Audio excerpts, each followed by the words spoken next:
The Coach by Nikolai Gogol, translated by Constance Garnett. The little town of B has grown so much more lively since a cavalry regiment began to be stationed in it. Before then it was incredibly dull. When one drove through it and glanced at the low-pitched painted houses which looked into the street with a terribly sour expression, well, it is impossible to put into words what things were like there. It is as dejecting as though one had lost money at cards, or just said something stupid and inappropriate. In short, it is depressing. The plaster on the houses has peeled off with the rain, and the walls, instead of being white, are piebald. The roofs are for the most part thatched with reeds, as is usual in our southern towns. The gardens have long ago, by order of the mayor, been cut down to improve the look of the place. There is never a soul to be met in the streets. At most a cop crosses the road, soft as a pillow from the dust that lies on it 8 inches thick, and at the slightest drop of rain is transformed into mud. And then the streets of the town of B are filled with fat animals which the local mayor calls Frenchmen, thrusting out their huge snouts from their baths. They begin grunting so loudly that the traveler can do nothing but urge on his horses. It is not easy, however, to meet a traveler in the town of B. On rare, very rare occasions, some country gentleman, owning 11 serfs and dressed in a full nankeen coat, jolts over the road in something which is a sort of compromise between a carriage and a cart, and peeps out from behind piled up sacks of flour as he lashes his mare, beside which runs a colt. I'm going to switch over to the Javier Velikonski just for my fun. The Carriage. The little town of B became much gayer when the blank cavalry regiment was stationed there. Before then it was awfully boring. When you happen to drive through it and gaze at the low cob houses looking out so incredibly sourly, it's impossible to describe what would come over your heart then. Such anguish as if you'd lost at cards or blurted out something stupid at the wrong time. In short, no good. The cob has fallen off them on account of the rain, and the walls, instead of white, have become piebald. The roofs are in most cases covered with thatch, as is usual in our southern towns. As for the gardens, they were cut down long ago on the mayor's orders to improve appearances. You wouldn't meet a soul abroad except maybe a rooster crossing the street, soft as a pillow owing to the 5 inches of dust lying on it, which turns to mud with the slightest rain. And then the streets of the town of B fill up with those stout animals the mayor of the place calls Frenchmen, poking their serious snouts out of their baths. They set up such a grunting that the traveler can only urge his horses on faster. However, it was hard to meet a traveler in the town of B. Rarely, very rarely, some landowner possessed of 11 peasant souls, wearing a nankeen frock coat, would rattle down the street in something halfway between a cart and a britska, peeking out from amidst a heap of flour sacks and whipping up a bay mare with a colt running behind her. The marketplace itself has a rather woeful look. The tailor's house sits quite stupidly, not with the whole front facing it, but cater-corner. Across from it, some stone building with 2 windows has been a building for 15 years now. Further on, a fashionable plank fence stands all by itself, painted gray to match the color of the mud, erected as a model for other buildings by the mayor in the time of his youth, when he did not yet have the habit of napping directly after dinner and taking some sort of infusion of dried gooseberries before going to bed. In other places, it's almost all wattle fence. In the middle of the square stand the smallest shops. In them you could always notice a string of pretzels, a woman in a red kerchief, a crate of soap, a few pounds of bitter almonds, shot for small arms, half cotton cloth, and 2 sales clerks playing mumblety-peg by the shop door all the time. But when the cavalry regiment began to be stationed in the regional town of B, everything changed. The streets became colorful, animated. In short, acquired a totally different look. The little, low houses often saw passing by a trim, adroit officer with a plume on his head, on his way to visit a friend for a chat about horse breeding, or the excellence of tobacco, or occasionally for a game of cards, with what might be called the regimental droshky as the stake, because it managed to pass through everybody's hands without ever leaving the regiment. Today the major was driving around in it, tomorrow it turned up in the lieutenant's stable, and a week later, lo and behold, again the major's orderly was greasing it with lard. The wooden fences between houses were all dotted with soldiers' caps hanging out in the sun. A gray overcoat was bound to be sticking up somewhere on a gate. In the lanes you might run into soldiers with mustaches as stiff as a bootblack's brush. These mustaches could be seen in all places. If tradeswomen got together at the market with their dippers, a mustache was sure to be peeking over their shoulders. In the middle of the square, a soldier with a mustache was sure to be soaping the beard of some village yokel, who merely grunted, rolling up his eyes. The officers' animated society, which till then had consisted only of the judge, who lived in the same house as some deacon's widow, and the mayor, a reasonable man, but who slept decidedly all day, from dinner till evening, and from evening till dinner. Society became still more numerous and entertaining when the quarters of the brigadier general were transferred there.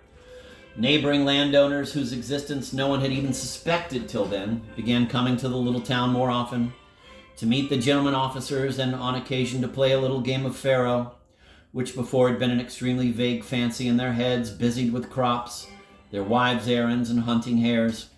It's a great pity I'm unable to remember for what occasion the brigadier general gave a big dinner. Enormous preparations went into it.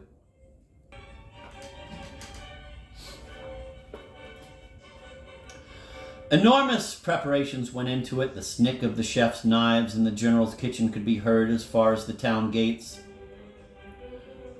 The entire market was completely bought up for this dinner, so that the judge and his deaconess had to eat buckwheat pancakes and cornstarch custard. The small yard of the general's house was entirely filled with droshkis and carriages. The company consisted of men, officers, and some neighboring landowners. Among the landowners, the most remarkable was Pythagor Pythagorovich Chertokutsky, one of the chief aristocrats of the B region, who made the biggest stir at the local elections, coming to them in a jaunty carriage. He had served formerly in one of the cavalry regiments and had numbered among its important and notable officers. At least he was seen at many balls and gatherings wherever his regiment happened to migrate. The girls of Tambov and Simbirsk provinces might, incidentally, be asked about that. It's quite possible that his favorable repute would have spread to other provinces as well, if he had not retired on a certain occasion, usually known as an unpleasant incident. Either he gave someone a slap in his earlier years, or he was given one. I don't remember for sure. Only the upshot was that he was asked to retire. However, he by no means lost any of his dignity, wore a high-waisted tailcoat after the fashion of military uniforms, spurs on his boots, and a mustache under his nose, because otherwise the nobleman might have thought he had served in the infantry, which he sometimes scornfully called infantry and sometimes infantary. He visited all the crowded fairs where the insides of Russia, consisting of nannies, children, daughters, and fat landowners, came for the merrymaking in britskas, gigs, tarantasses, and such carriages as no one ever saw even in dreams.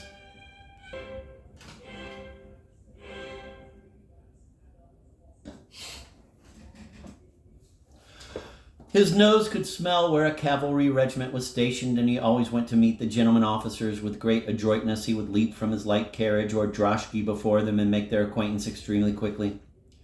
During the last election, he gave an excellent dinner for the nobility, at which he announced that if he were elected marshal, he would put the nobility on the very best footing. He generally behaved with largesse, as they say in the districts and provinces, married a pretty little thing.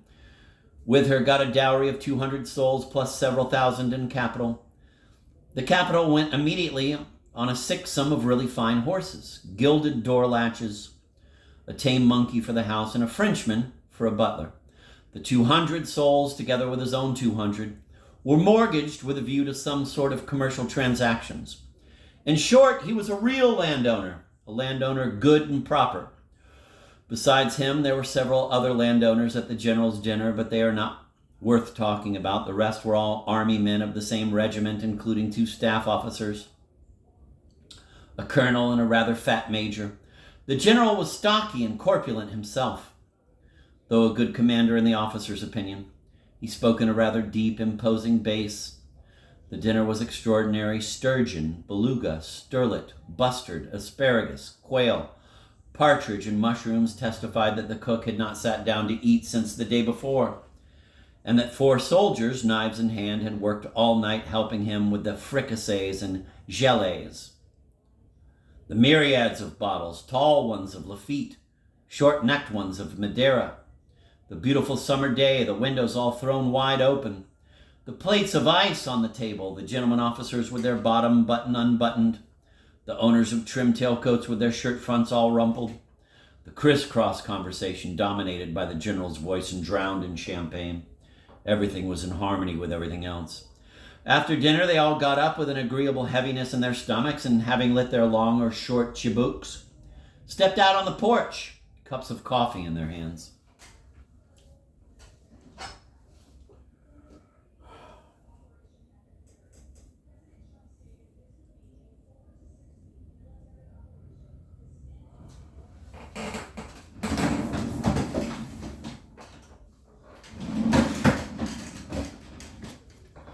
The general, the colonel, and even the major had their uniforms completely unbuttoned so that their noble silk suspenders showed slightly, while the gentlemen officers, observing due respect, remained buttoned up except for the bottom 3 buttons.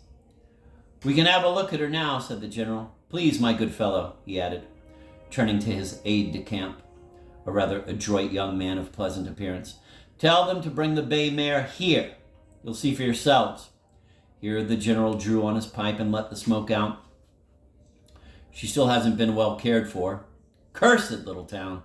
Not a decent stable in it. The horse, Puff, Puff, is quite a decent one." "And have you, Puff, Puff, had her long, your excellency?" said Chertokutsky. Puff, Puff, Puff. "Well, Puff, not so long. It's only 2 years since I brought her from the stud farm. And was she broken when you got her, or did they break her here?"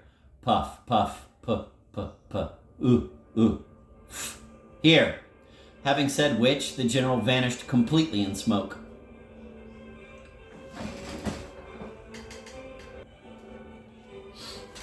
Meanwhile, a soldier sprang out of the stable. The sound of hooves was heard. Another finally appeared in a white coverall, with an enormous black mustache, leading by the bridle the twitching and shying horse, which, suddenly raising its head, all but raised the crouching soldier into the air along with his mustache.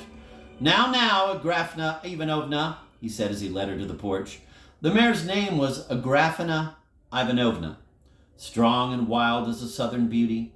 She drummed her hooves on the wooden porch and suddenly stood still. The general, lowering his pipe, began looking at Agrafena Ivanovna with a contented air. The colonel himself stepped down from the porch and took Agrafena Ivanovna by the muzzle.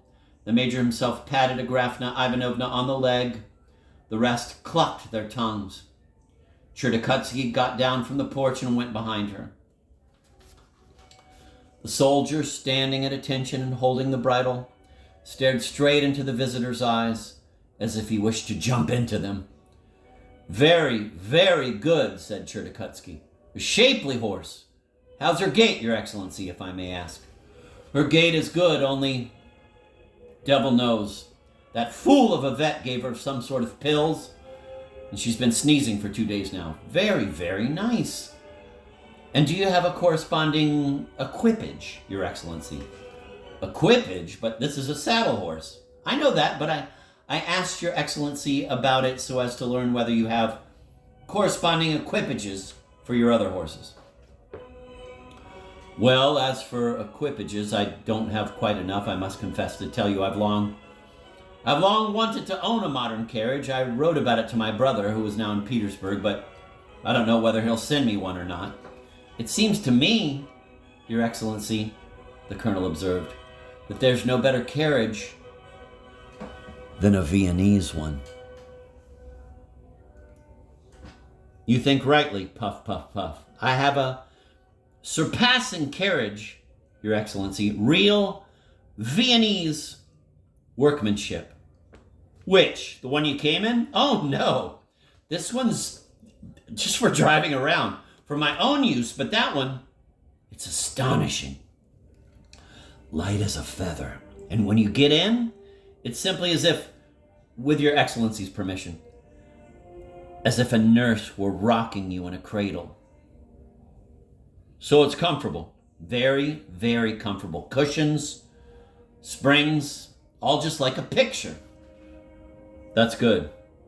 And so roomy. I mean, Your Excellency, I've never yet seen the like of it. When I was in the service, I used to put 10 bottles of rum and 20 pounds of tobacco in the trunk.